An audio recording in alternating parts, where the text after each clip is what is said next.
भी बड़ा चैलेंज है। इसके अलावा कॉम्पिटिशन ही सबसे इम्पोर्टेंट है।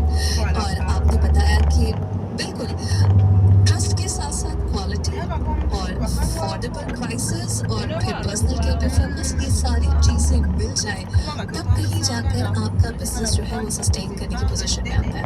उनका कहना था कि हर कस्टमर के साथ एक इंडिविजुअल अटेंशन देना उनका मिशन है, जो उन्हें दूसरों से भी अलग करता है। वहीं पर हमने टेक्नोलॉजी के बारे में भी पूछा, जहां हमारे गेस्ट ने बताया कि टेक्नोलॉजी के रोल पर अगर बात की जाए तो डिजिटल ट्रांसफॉर्मेशन ने फार्मेसी बिजनेस को बहुत हद तक चेंज किया है। आजकल ऑनलाइन ऑर्डर्स, डिजिटल प्रिस्क्रिप्शंस और ऑटोमेटेड सिस्टम्स ने जो है वो काम को फास्ट और एफिशिएंट बना दिया है। इससे कस्टमर्स को आसानी होती है और बिजनेस ऑपरेशंस भी स्मूथ चलते हैं। वहीं ट्रस्ट के हवाले से अगर बात की जाए तो आपने बताया कि ट्रस्ट जो है वो इस सेक्टर का एक बहुत इंपॉर्टेंट फैक्टर है। अगर कस्टमर आप पर ट्रस्ट करता है तो वो बार बार आपके पास आता है, और इस ट्रस्ट को बिल्ड करने के साथ जो है आपकी कंसिस्टेंट परफॉर्मेंस के बलबूते पर डेवलप होता रहता है। वहीं पर हमने लास्ट में अपने गेस्ट से ये भी जानना चाहा कि मान लीजिए कोई इसी तरह का बिजनेस यहाँ पे वतन में स्टार्ट करना चाहे तो आप क्या एडवाइस देना चाहेंगे? तो दो चीजें जो बहुत ही इम्पोर्टेंट थी जो हमारे गेस्ट ने हाईलाइट की, वो था पेशेंस एंड कंसिस्टेंसी। और ये एडवाइस मुझे लगता है नॉट दैट जस्ट हम हेल्थ केयर बिजनेस की बात करें वहीं पर एप्लीकेबल है, बल्कि सारे बिजनेसेस पर ये एप्लीकेबल है ही। इसके अलावा जो चीज़ बहुत और इम्पोर्टेंट हो जाती है वो है प्रॉपर नॉलेज। हमारे गेस्ट ने ये भी हमें बताया कि जो सक्सेस है ना वो फौरन या शॉर्टकट तरीके से आपको नहीं मिलेगी। इसके लिए आपको सब्र और लगन से लगे रहना है, बस लगे रहना, कोशिश करते रहना। वही देखिए, सूनर या लेटर आपको कामयाबी मिल ही जाएगी, लेकिन इम्पोर्टेंट क्या है कि उस कामयाबी को आपको किस तरह से सस्टेन करना है। अब फ्यूचर प्लान्स की जब मैंने बात की उनसे तो हमारे गेस्ट ने बताया कि वो अपने बिजनेस को एक्सपैंड करना चाहते हैं, ब्रांचेस इस्टेब्लिश कर रहे हैं, बहुत जल्दी इस्टेब्लिश हो भी रही हैं और हो भी जाएंगे और आपको पता भी चलेगा। इसके साथ साथ वो new health care service provide करने का प्लान भी रखते हैं ताकि कस्टमर्स को और बेहतर फैसिलिटीज मिल सके। कस्टमर एक्सपीरियंस के हवाले से सबसे इम्पोर्टेंट बात यही है कि पेशेंट को कंफर्टेबल फील हो, उसको वैल्यूड फील हो, उसको टॉप प्रायोरिटी पे रखा जाए, एक फ्रेंडली इन्वायरमेंट हो, ट्रेन्ड स्टाफ हो और सर्विसेज काफ़ी क्विक होनी चाहिए, क्योंकि आज का दौर ऐसा है जहां हम सबके पास बीमारी के दौरान तो बिल्कुल भी पेशेंस नहीं होता। वैसे मैंने एक सवाल और भी इम्पोर्टेंट किया था जो मुझे अभी याद आ रहा है क्वालिटी कंट्रोल के हवाले से।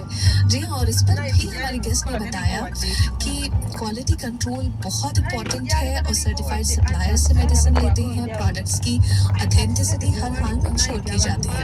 ये उनके लिए इसलिए भी इम्पोर्टेंट हो जाता है क्योंकि यहाँ पर लोग जो है वो डायरेक्टली उनका ताल्लुक जो है हेल्थ से, तो किसी तरह का कोई कॉम्प्रोमाइज हो ही नहीं सकता। अच्छा, कस्टमर फीडबैक की अगर मैं बात करूँ तो हालांकि ये भी सवाल मुझे पूछना चाहिए था, मुझे लगता है कि पता नहीं किस तरह से लोग इस फीडबैक को लेते होंगे, कोई देता भी है कि नहीं देता है, बट हाँ अगर सेटिस्फाइड नहीं होता हो इंडस्ट्री ट्रेंड्स, ये सवाल भी मैंने किया, जिसमें हमारे गेस्ट का कहना था कि फ्यूचर में ना डिजिटल हेल्थ केयर और पर्सनलाइज्ड मेडिसिन बहुत इम्पोर्टेंट होगी। ऑनलाइन कंसल्टेशन और होम डिलीवरी सर्विस भी बढ़ रही है जो कि इंडस्ट्री को ट्रांसफॉर्म भी कर रही है। ऐसे में एथिक्स का ख्याल रखना ये भी इम्पोर्टेंट है। ऑनेस्टी और इंटेग्रिटी दोनों इम्पोर्टेंट पार्ट है बिजनेस की ग्रोथ की। एथिकल स्टैंडर्ड से कॉम्प्रोमाइज करना नहीं चाहिए, क्योंकि आप हो सकता है थोड़ी देर के लिए कुछ पैसा बना भी लें, लेकिन आप अपने कस्टमर्स का ट्रस्ट और भरोसा जो है ना वो खो बैठते हैं। तो बस इंटरव्यू में जितनी भी बातें हुई वहाँ से मुझे एक चीज़ समझ में आया कि फार्मेसी का जो बिजनेस है जो दिखने में थोड़ा आसान लगता है वो उतना आसान है नहीं, और फिर धीरे धीरे ये अपने तरीके से इवॉल्व भी हो रहा है। आज के दौर में सेक्टर जो है वो कम्युनिटी हेल्थ के लिए, अवेयरनेस के लिए और प्रिवेंशन में बहुत ही इम्पोर्टेंट कॉन्ट्रीब्यूशन दे रहा है। लाइक मिस्टर रहमान ने अपने सफ़र के जरिए दिखाया, बताया कि डेडिकेशन हो, हार्डवर्क हो, क्लियर विजन हो तो आप किसी भी फील्ड में सक्सेस हासिल कर सकते हैं। उन्होंने ये भी एम्फसाइज किया कि बिजनेस सिर्फ प्रॉफिट अर्न करने का जरिया नहीं होना चाहिए, बल्कि लोगों की लाइफ को बेहतर बनाने का भी जरिया होना चाहिए।